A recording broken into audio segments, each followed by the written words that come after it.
Demon Peak is really fucking great, guys. Get this game, buy it, play it again, buy it again, and just keep doing that until you can't sustain yourself anymore.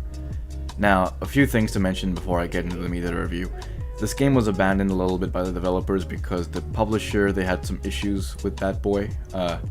Because of this, the game has a few glitches which I don't think will be fixed, but so far there hasn't been anything game breaking, so I don't feel like that's a very big issue. On top of this, the game itself also has a one or two bad points, that being the music being a bit repetitive and the save points not being that well spread. But that's it. That's all I can say negative about this game. Demon Peak is it's like Mega Man Zero, and I love that. I love Mega Man Zero. Mega Man Zero is my shit, dog. Demon Peak's art style is so aesthetically pleasing. He plays this dude and he's a samurai, and just everything about the aesthetic just gets me on a deep spiritual level, man. I'm looking at God's face while playing this game, dude. It's so fantastic. The art style is just magnifique. It's gotten me speaking in French and shit, dude. Look at this pixel art, it's just so good, and every single animation is just painstakingly crafted. I looked at the credits, which I consensually did this. I clicked on the credits button on the main screen, and only 8 guys worked on this game. If you have played Mega Man Zero, then this game is very reminiscent of that, with the main character playing very similarly, with his sword being the main weapon, and most of the gameplay coming from how your sword interacts with your targets and all that. But this game also throws a bunch of other fucking cool shit in there, like a hammer and a spear. And every single enemy has so many unique interactions with your weapon that it's just kind of insane. Look at this archer boy. You can choose to deflect his arrows with your shield and they go right back, or you can hit them out of the air with your sword, or you can crack his shield with the hammer. This is so much cool stuff. This is fantastic. All the enemies are so well made. On top of this, if you perfect parry with your shield, you stun enemies. So it feels very Devil May Cry-esque as well, with the combat being deeply rewarding the more of it you learn.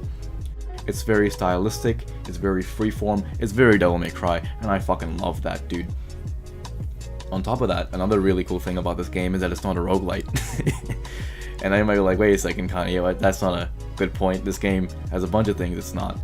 I mean, for example, this game isn't a bottle of cyanide. This game isn't your parents getting divorced, It's a bunch of cool stuff. This game isn't your abusive uncle. It's good shit. I'm glad it's not those things. But this point is very important because most of the Metroidvanias and games of this manner you see on Steam Early Access or just Steam in general tend to be roguelites or platformers which aren't very well developed. You can tell this game had a very good base implanted into it before they made the rest of it, and it just shows. With most indie games, it's okay, we have a base concept, let's just make the entire concept and then polish later. This game's already got all that polish in there. Every hit feels visceral and it gets to your core and you hit them and it's wow. I'm pretty sure that actually happens somewhere. I'm just watching a live action replay of this. It's just so fucking satisfying.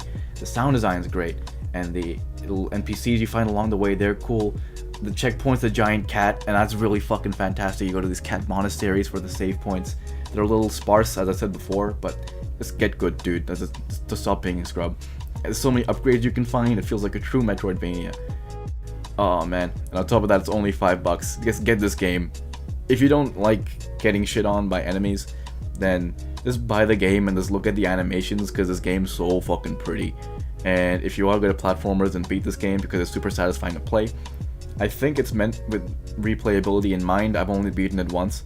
I want to beat it a bunch of other times though, because this is the kind of game I can really get into, This is the kind of game I want to play over and over and over again. Demon Peak only has about a 6-hour playtime, 6 or 7 hours, $5 redos, not any other difficulty settings or anything of that sort. Speedrunning is pretty satisfying, and the enemies are always difficult to face. So really, after a point, it's less about you getting strong, the enemies getting stronger rather, and you getting better at dealing with them. So technically speaking, the difficulty can always get higher. You can pick up less health pickups along the way, try and beat the game faster. That being said, dude, $5 for this is a very reasonable ask. With that in mind, I'm giving this game 9 demons out of 9 demons. 10/10 masterpiece. See you in the best games of 2017 list, boys.